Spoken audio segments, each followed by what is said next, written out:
بسم اللہ الرحمن الرحیم۔ السلام علیکم کلاس 6 کے اسٹوڈنٹس، میں ہوں آپ کا اسلامیات کا ٹیچر عمر فاروق سومرو، جو آپ کے میرے فاؤنڈیشن کالج سے آپ کے اسلامیات کی کلاس چلا رہا ہوں۔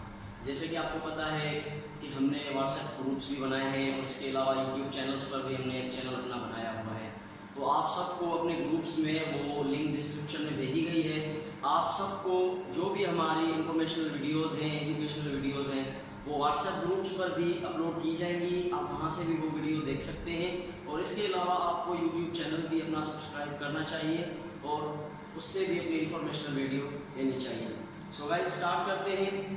سب سے پہلے میرے پاس آپ کے بک ہے کلاس 6 کی اسلامیات۔ اسلامیات میں آپ کے جو فرسٹ باب ہے وہ ہے قرآن پاک حفظ اور ترجمہ۔ حفظ اور ترجمہ اور ناظرے کا جو پورشن ہے وہ بھی ہم آپ کا کنٹینیوس چلائیں گے، پر آج ہم جو چیپٹر سلیکٹ کرنے والے ہیں وہ ہے ایمانیات و عبادات۔ پیارے بچوں، ایمانیات و عبادات میں ایک چیز آ جاتی ہے اللہ تعالیٰ پر ایمان۔ اللہ تعالیٰ پر ایمان کو ہم توحید کہتے ہیں۔ اللہ تعالیٰ پر ایمان کو ہم توحید کہتے ہیں۔ اس میں سب سے پہلے ہمارے پاس جو ٹاپک ہے وہ ہے ایمان کا مفہوم۔ ہم جسے ایمان کہتے ہیں، ایمان لفظ کا مطلب کیا ہے؟ لفظ ایمان کا مطلب ہے کسی چیز کو سمجھ لینا، یقین کرنا، پختہ ارادہ کرنا، یہ سب ایمان کہلاتا ہے۔ اب ایمان جو ہے وہ اللہ تعالیٰ پر کس طرح رکھا جائے، یعنی اللہ تعالیٰ پر ایمان اس طرح ہو کہ ہمیں بنانے والا، ہمیں مٹانے والا اللہ تعالیٰ ہے۔ یہ جو بھی چیزیں پیدا کی ہیں وہ سب اللہ تعالیٰ نے پیدا کی ہیں اور اللہ تعالیٰ ہی عبادت کے لائق ہے۔ اللہ تعالیٰ نے تمام انبیاء کرام اور ہمارے رسول پاک صلی اللہ علیہ وسلم کو ہماری اس دنیا میں ہماری ہدایت کے لیے بھیجا، جو آخری رسول ہیں، ان کے بعد کوئی نبی آنے والا نہیں۔ جیسے کہ قرآن پاک میں سورۃ الاخلاص میں ذکر ہے قل هو اللہ احد، کہو کہ اللہ ایک ہے، لم یلد ولم یولد، نہ ہی اس کا کوئی بیٹا ہے نہ ہی اس کا کوئی باپ ہے، اللہ ایک ہے۔ یہ اللہ پہ ایمان۔ اور رسول پاک صلی اللہ علیہ وسلم قیامت تک آخری نبی ہیں، ان کے بعد کوئی نبی آنے والا نہیں، اس پہ بھی ایمان رکھنا ہے۔ قرآن پاک میں ذکر ہے ما کان محمد ابا احد من رجالکم ولکن رسول اللہ وخاتم النبیین، کہ آپ صلی اللہ علیہ وسلم کو آخری نبی بنا کر بھیجا گیا ہے۔ قیامت تک ہمیں صرف یہی ایمان اور عقیدہ رکھنا ہے کہ نبی پاک صلی اللہ علیہ وسلم اس دنیا میں آخری نبی بنا کر بھیجے گئے تھے اور قیامت تک ان کے بعد کوئی نبی آنے والا نہیں۔ اس کے بعد ہمیں ایمان رکھنا ہے اللہ تعالیٰ فرشتوں پر۔ جیسے کہ ہم مسلمان ہیں تو ہم ایک آیت پڑھتے ہیں، صفت ایمان مفصل کہتے ہیں جس کو عربی میں، تو ہم پڑھتے ہیں کہ آمنت باللہ و ملائکتہ و کتبہ و رسلہ والیوم الآخر، یعنی یہ 5 چیزیں ہیں جن پر ہمیں پختہ یقین رکھنا ہوتا ہے۔ سب سے پہلے ہمیں یقین رکھنا ہوتا ہے اللہ تعالیٰ پر، یعنی جو بھی دنیا بنی ہوئی ہے، بنائی گئی ہے، وہ اللہ تعالیٰ کی طرف سے بنائی ہوئی ہے۔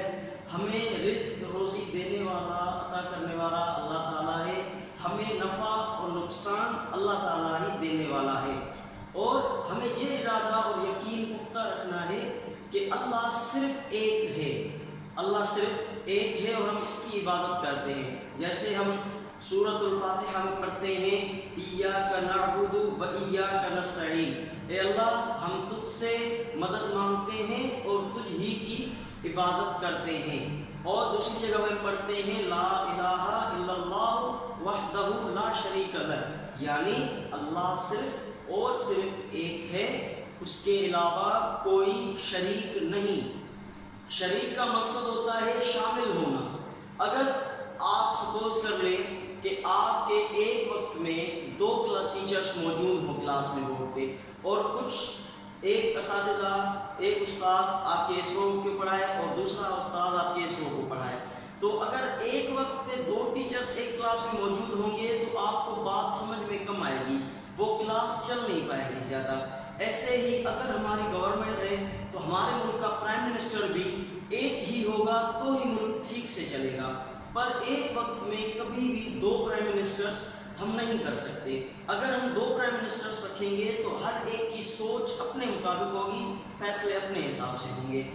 اسی حوالے سے قرآن پاک میں ذکر ہے کہ لو کان فیہما آلہۃ الا اللہ لفسدتا، کہ اگر جو ہے دنیا میں زمانے میں اللہ کے علاوہ کوئی دنیا چلانے والا ہوتا تو اس میں جھگڑے ہو جاتے، فساد پیدا ہو جاتا۔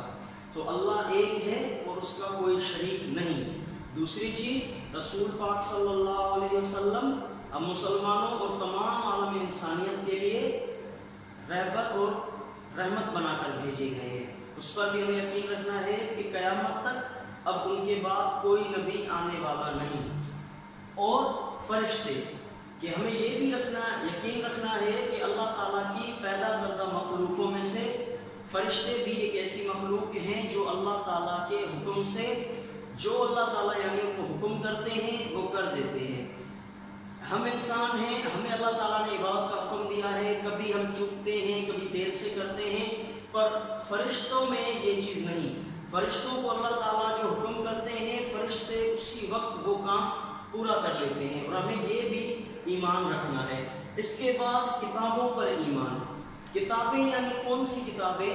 یہاں کتابوں سے مراد کوئی عام کتابیں نہیں، بلکہ وہ کتابیں ہیں جو اللہ تبارک و تعالیٰ نے آسمانوں سے اپنے نبیوں رسولوں پر بھیجی ہیں۔ ان میں سے کم و بیش کافی صحیفے ہیں، پر سب سے بڑی اور مشہور کتابیں 4 ہیں: تورات، زبور، انجیل اور قرآن مجید۔ یہ 4 کتابیں ہیں۔ ہمیں یہ بھی یقین رکھنا ہے کہ یہ کتابیں جن جن انبیاء کرام پر نازل ہوئیں، یہ کتابیں بھی سچی ہیں، یعنی ان پر ایمان رکھنا ہے۔ پر چونکہ قرآن پاک ان سب میں سے زیادہ امپورٹنٹ ہے، سب سے زیادہ امپورٹنٹ آج تک کی کتابوں میں جو بھی آسمانی کتابیں اتری، قرآن پاک ہے۔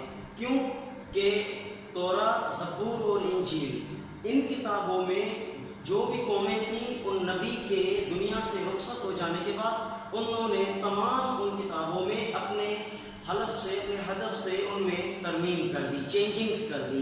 یعنی اگر وہ جیسا چاہتے تھے انہوں نے وہ ویسے اپنی کتابوں کو بدل کر دیا اور ویسے ہی حرف اور لفظ لکھ دیے کہ آگے آنے والے لوگ جو پڑھیں کہ دیکھیں کہ اس طریقے کے احکام ہیں۔ تو وہ کتابیں اپنی اصل ریئل حالت میں نہیں ہیں۔ اور قرآن پاک ایک ایسی واحد کتاب ہے جو جب سے 1450 سال پہلے سے نازل ہوئی ہے، آج تک ہمارا اور آپ کا یقین ہے کہ ہمارے پاس جیسے قرآن پاک آپ صلی اللہ علیہ وسلم پر نازل ہوئی تھی، ویسی کی ویسی کتاب ہمارے پاس بھی موجود ہے۔ کیوں کہ اس کا جواب بھی قرآن پاک کے ایک آیت میں ہے کہ اللہ تبارک و تعالیٰ نے فرمایا اِنَّا نَحْنُ نَزَّلْنَا الذِّكْرَ وَإِنَّا لَهُ لَحَافِظُونَ، کہ قرآن پاک کو ہم نے ذکر کو نازل کیا ہے اور ہم ہی اسے محفوظ رکھیں گے۔ اللہ تبارک و تعالیٰ نے قرآن پاک کے حفاظت کا ذمہ خود لیا ہوا ہے۔ ٹھیک ہے، اس کے بعد رسول، آپ اور ہم سب جانتے ہیں کہ اس دنیا میں پہلے آنے والے شخص حضرت آدم علیہ السلام تھے اور وہ نبی تھے۔ آج تک رسول یا نبی کم و بیش 1,24,000 اس دنیا میں مختلف وقت میں بھیجے گئے ہیں انسانوں کی رہنمائی اور ہدایت کے لیے۔ یہ بھی ہمیں یقین رکھنا ہے کہ جو تمام انبیاء کرام علیہ السلام اس دنیا میں آئے ہیں وہ سب سچے رسول تھے اور انہوں نے اللہ تعالیٰ کے حکم سے لوگوں میں دین اسلام کی باتیں پہنچائیں اور اسلام اور دین کو، شریعت کو دنیا میں اپنے علاقوں میں، ملکوں میں جو ہے ڈسٹریبیوٹ کر دیا، اسپریڈ کر دیا، پھیلا دیا۔ اس کے بعد قیامت کے دن پر بھی ہمیں ایمان لانا ہے۔ جیسے میں آپ کو آیت بتائی تھی آمنت باللہ، اللہ پر ایمان، جو میں آپ کو بتا چکا کہ ہمیں یہ ایمان رکھنا ہے کہ اللہ کے سوا کوئی خالق نہیں، کوئی مالک نہیں، کوئی رازق نہیں، نہ اس کے علاوہ ہمیں کوئی نقصان دے سکتا ہے نہ کوئی نفع دے سکتا ہے۔ عبادت کے لائق صرف وہ ایک ہستی ہے۔ اس کے بعد فرشتے، تو فرشتوں کا بھی میں نے آپ کو بتایا کہ فرشتے اللہ تعالیٰ کی وہ مخلوق ہیں جو ہر وقت اللہ کی عبادت میں ہوتے ہیں اور جیسے ان کو حکم ہوتا ہے وہ اسی وقت اس کام میں دیری نہیں کرتے، اسی وقت کر لیتے ہیں۔ اس کے بعد کتابیں، تو صحیفے بہت نازل ہوئے ہیں، پر سب سے بڑی 4 مشہور کتابیں توریت، زبور، انجیل اور قرآن مجید۔ اس کے بعد رسول بھی دنیا میں کم و بیش 1,24,000 آئے، جنہوں نے اپنے اپنے وقت میں، اپنے اپنے دور میں لوگوں کو دین کی، اسلام کی باتیں، شریعت کی باتیں سمجھائیں، ان کو حق اور ظلم میں فرق سمجھایا، حلال اور حرام کی ان کو سمجھ دی، اور صحیح اور غلط کے معنی سمجھائے۔ اس کے بعد ہمارے پاس لاسٹ اس چیز میں آ جاتا ہے ایمانیات میں قیامت کے دن پر ایمان۔ قیامت کے دن پر ایمان رکھنے سے کیا مراد ہے کہ مسلمانوں کے علاوہ بہت سے یعنی مذاہب میں، بہت سی قوموں میں یہ بات ہے کہ بھلا مرنے کے بعد انسان کیسے زندہ ہوگا، یا سائنس میں بھی یہی بات آج تک پروو نہیں ہے کہ مرنے کے بعد انسان زندہ کیسے ہوگا۔ تو اس کا جواب قرآن پاک کی ایک چھوٹی سی آیت میں ہے کہ اللہ تعالیٰ کہتا ہے کہ میں تو آپ کے ہاتھوں کی بناوٹ پر بھی قادر ہوں، تو کیا میں آپ کی ہڈیوں کو اکٹھا نہیں کر سکتا؟ یعنی مر جانے کے بعد جب انسان کی روح قبض ہو جاتی ہے تو صرف ہڈیاں بچتی ہیں، تو اللہ نے فرمایا کیا میں آپ کی ہڈیوں کو اکٹھا نہیں کر سکتا جب میں آپ کی ہاتھوں کو ٹھیک بنانے پر قادر ہوں۔ ٹھیک بنانے سے کیا مراد کہ آج ماڈرن ایج ہے، ماڈرن دور ہے، ایڈوانس ٹیکنالوجیز ہیں، تو آپ سب نے دیکھا ہوگا ہر انسان کے ہاتھ میں فنگر پرنٹس ہوتے ہیں، ہر انسان کے ہاتھ میں فنگر پرنٹس ہوتے ہیں، اور دنیا میں کافی ایسے ٹیکنالوجیز ہیں، کافی ایسے ادارے ہیں جن میں اور کسی چیز پر ہم نہیں جاتے، ہمارے پاس موبائل فون سے جن میں ہم اپنا فنگر پرنٹ یوز کرتے ہیں۔ آپ اپنے عقل سے صرف ایک بات سوچیں کہ اگر ہم اپنے موبائل فون پہ اپنے فنگر پرنٹ سے پاسورڈ رکھتے ہیں تو ہمارے فنگر پرنٹ کے علاوہ وہ موبائل کسی اور کے فنگر پرنٹ کو ایکسیپٹ نہیں کرتا۔ تو یہ کیسے ہے کہ ہم دنیا میں 7 بلینس لوگ ہیں کم و بیش، تو ان میں ہر انسان کا کبھی ایسے نہیں ہوا کہ ایک انسان کا فنگر پرنٹ دوسرے انسان سے میچ ہو جائے۔ تو یہ اللہ تعالیٰ کی قدرت کی ایک نشانی ہے کہ اس نے ہمارے ہاتھ اتنے ٹھیک بنائے ہیں کہ ہمارے ہاتھوں میں جو فنگر پرنٹس ہیں وہ بھی دنیا میں ملینز اور بلینز کی پاپولیشن ہے، پر میچ نہیں ہوتے کسی سے بھی۔ تو جو اللہ ہمارے اتنے انسانوں کے ہر ایک کے لکیریں تو سیم ہیں، ہم دیکھتے ہیں لکیریں سیم فیچرز میں، پر کیا ان میں اللہ تبارک و تعالیٰ نے قدرت رکھی ہے کہ کسی انسان کی دوسرے انسان سے میچ نہیں ہوتی۔ اس کے بعد قیامت کا دن ہے، تو بہت سے لوگ کہتے ہیں کہ بھلا قرآن پاک میں بھی ذکر ہے کہ وہ لوگ کہتے ہیں کہ بھلا یہ کیسے ہوگا کہ جب ہم مر جائیں گے ہماری ہڈیاں بوسیدہ ہو جائیں گی، یعنی چور ریزہ مٹی کی طرح ہو جائیں گی بالکل، تو یہ کیسے ہوگا وہ مٹی کی طرح جو ہے بالکل ریزہ ہو جائیں گی ہڈیاں، بھلا وہ کیسے قیامت کے دن اٹھیں گی، ملیں گی اور دوبارہ اللہ کے سامنے پیش ہوں گی؟ تو میں نے آپ کو بتایا کہ جیسے اللہ تبارک و تعالیٰ ہمارے ہاتھوں کے فنگر پرنٹس کو اتنے کمال اور قدرت سے بنا سکتا ہے، تو یہ بھی قدرت رکھتا ہے کہ ہمیں قیامت کے دن دوبارہ زندہ کرے، پھر چاہے ہماری ہڈیاں بوسیدہ ہوں، سلامت ہوں یا نہ ہوں۔ یہ ہمارے مسلمانوں کا عقیدہ ہے کہ قیامت کا دن آئے گا۔ وہ کون سا دن ہوگا؟ جس دن اللہ تبارک و تعالی ہر انسان کا احتساب یعنی حساب کتاب کریں گے کہ کس نے اچھے عمل کیے، کس نے برے عمل کیے، ان سب چیزوں کا وہاں پہ حساب ہوگا۔ اور جنت اور جہنم ہے، حقدار جو جنت کا اچھے اعمال والا ہوگا، قیامت کے دن پر ایمان اسے رکھنا ہے کہ اگر اچھے اعمال ہیں تو جنت میں داخل ہوگا، برے اعمال ہیں تو دوزخ میں شامل ہوگا۔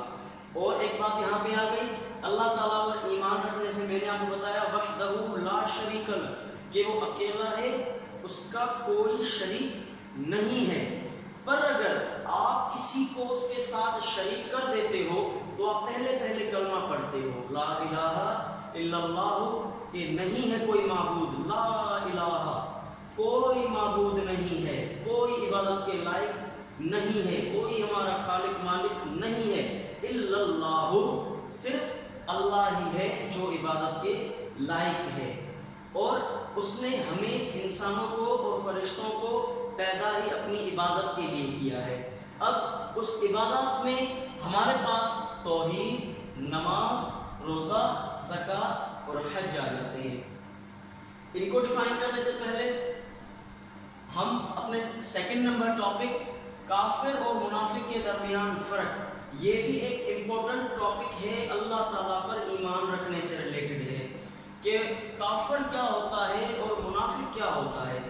جب 1450 سال پہلے آپ صلی اللہ علیہ وسلم نے لوگوں کو اسلام کی دعوت دی تو بہت سے لوگوں نے مخالفت کی اور بہت سے لوگ اسلام میں، ایمان میں داخل ہو گئے۔ اب کچھ لوگ بالکل پکے تھے جنہوں نے اسلام کے لیے اپنی جانیں گنوا دی، اسلام کے لیے اپنے گھر، تن، من، دھن سب کے سب لٹا دیے، ایسے مسلمان تھے۔ اور کچھ جنہوں نے بالکل مخالفت کی تھی، انہوں نے مخالفت کی، وہ مسلمانوں کے مقابلے آ گئے، مسلمانوں سے لڑائیاں کی، مسلمانوں سے جنگیں کی، ان کے گھر، ان کے علاقے، ان کے شہر، یہاں تک کہ آپ صلی اللہ علیہ وسلم کو اتنی تکلیفیں دی کہ وہ مکہ سے مدینہ ہجرت کر آ گئے۔ تو کچھ لوگ ایسے تھے جو اندر میں کافر تھے پر بیٹھتے آپ صلی اللہ علیہ وسلم کے ساتھ تھے اور کہتے تھے ہم مسلمان ہیں۔ وہ آپ صلی اللہ علیہ وسلم کے پاس بیٹھتے تھے، کہتے ہم مسلمان ہیں، وہ نماز بھی پڑھتے تھے، روزے بھی رکھتے تھے، حج بھی کرتے تھے، طواف بھی کرتے تھے، پر ظاہر میں وہ مسلمان تھے پر اصل باطن میں، اندر میں وہ دل سے کافر ہی تھے۔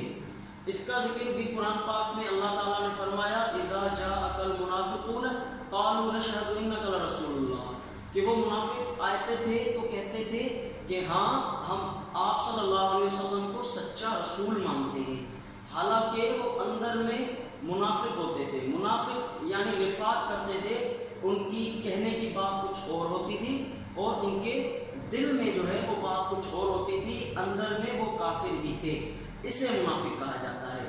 کافر اور منافق کے درمیان جو فرق وہ یہ ہے کہ کافر کا انسان کو پتہ ہوتا ہے وہ ظاہر دشمن ہوتا ہے، اس کا ہمیں ظاہر اور باطن پتہ ہوتا ہے کہ یہ ہمارا دشمن ہے، کہ یہ ہم سے لڑے گا، اس کا ہمیں معلوم ہوتا ہے، ہم یہ جانتے ہیں۔ پر منافق کی ہمیں پہچان کم ہوتی ہے۔ منافق جو شو کرتا ہے، جو ظاہر کرتا ہے، وہ اس کا اندر سے ایمان نہیں ہوتا، وہ اصل میں کافر ہی ہوتا ہے اور کافر ہی رہتا ہے اندر سے، اسے منافق کہا جاتا ہے۔ اور اسلام کے لیے جو سب سے زیادہ خطرہ تھا وہ کافروں سے زیادہ منافقوں سے تھا، کیونکہ وہ بیٹھتے ساتھ تھے، کھاتے پیتے ساتھ تھے، عبادت بھی ساتھ کرتے تھے، پر یہ معلوم نہیں ہوتا تھا کہ منافق ہیں، مسلمان پکے ہیں یا کافر ہیں، تو یہ اندر کی ان کی بات ہوتی تھی، یہ ان میں ڈفرنس ہے۔ اب آپ نے ایمان کا مفہوم سمجھ لیا، میں ایک اور بار آپ کو ریپیٹ کر کے بتا رہا ہوں کہ ایمان کا مطلب ہے کسی بات پر یقین کر لینا، سمجھ لینا، تصدیق کر لینا اور اللہ تعالیٰ کو ہی عبادت کے لائق سمجھنا، آپ صلی اللہ علیہ وسلم اس کے سچے رسول ہیں، اس کو دل اور دماغ سے تسلیم کرنا اور اس بات پہ یقین رکھنا، یہ ایمان کہلاتا ہے۔ اور یہ جو چیزیں میں نے آپ کو ریپیٹ کر کے بھی بتائیں کہ ایمانیات میں اللہ تعالیٰ پر ایمان، فرشتوں پر ایمان، کتابوں پر ایمان، رسولوں پر ایمان اور قیامت کے دن پر بھی ایمان۔ اس کے علاوہ ایک اور چیز ہوتی ہے بھلائی اور برائی پر ایمان۔ اس پہ کیا مطلب ہے کہ جو بھی اچھا ہوتا ہے یا برا ہوتا ہے وہ سب اللہ تعالیٰ کی طرف سے ہوتا ہے، والقدر خیرہ وشرہ من اللہ تعالی، یعنی جو بھی چیز بھلی بری کسی بھی قسم کی ہوتی ہے من اللہ تعالی، وہ اللہ تعالیٰ کی طرف سے ہوتی ہے، اس پر ہمارا کوئی بس نہیں۔ اب ہمارے پاس ایک اور ٹاپک ہے عبادات۔ ایک تو آپ نے ایمانیات سمجھ لیا، جن چیزوں پر ہمیں مسلمانوں کو دل و دماغ سے پختہ یقین رکھنا چاہیے۔ اس میں کیا ہوتا ہے کہ آپ کو اقرار باللسان و تصدیق بالقلب، اقرار باللسان یعنی آپ کو زبان سے کہنا ہوتا ہے، و تصدیق بالقلب، اور دل سے آپ کو یقین رکھنا ہوتا ہے، یہ ایمان ہے۔ عبادات میں آپ کے توحید آ گئی۔ عبادات میں توحید کی ہونے کا کیا مقصد ہے کہ توحید معنی ایک، اکیلا، اس کے سوا کسی کی عبادت نہ کرنا۔ ہم جو بھی اچھا کام کریں، عبادت کریں، نماز پڑھیں، روزہ رکھیں، حج کریں، زکوٰۃ ادا کریں، وہ سب ہماری اللہ تعالیٰ ایک کے لیے ہوں، توحید اسے کہتے ہیں۔ Second most important pillar of the Islam is نماز۔ نماز اسلام کا سب سے بڑا اہم رکن ہے، اور آپ صلی اللہ علیہ وسلم کی بہت حدیثیں نماز کے متعلق ہیں۔ قرآن پاک میں کم و بیش 700 مرتبہ ذکر کیا گیا نماز قائم کرنے کا اور نماز کی پابندی کرنے کا اور دوسروں کو نماز کا حکم دینے کا، کم و بیش 700 مرتبہ۔ آپ صلی اللہ علیہ وسلم کی ایک حدیث مبارکہ ہے کہ اول من یحاسب یوم القیامت الصلاۃ۔ آپ صلی اللہ علیہ وآلہ وسلم نے فرمایا کہ قیامت کے دن سب سے پہلے نماز کا پوچھا جائے گا۔ یہ آپ کے ہو گئے توحید اور نماز۔ اب سیکنڈ لیکچر میں ہم دوبارہ عبادات جو ہیں ان کو کنٹینیو کریں گے۔ آپ سب کے لیے ایک ہوم ورک یہ ہے کہ آپ کو میں نے جو ٹاپک سمجھائے ہیں آپ سب کو بہت ٹھیک طریقے سے انڈرسٹوڈ کر لینی چاہیے۔ اگر آپ کو کسی بھی ٹاپک میں اگر کوئی بات سمجھ میں نہیں آئی تو آپ ہمیں اس کا کویشچن بھی اپنے گروپ میں کر سکتے ہیں جس وقت بھی۔ تو آپ کو اس کی لنک جو ہے یوٹیوب چینل کی ڈسکرپشن میں دی گئی ہے۔ کائنڈلی سبسکرائب اور یوٹیوب چینل آف BFC۔ ملتے ہیں اگلے لیکچر میں۔ Thank you.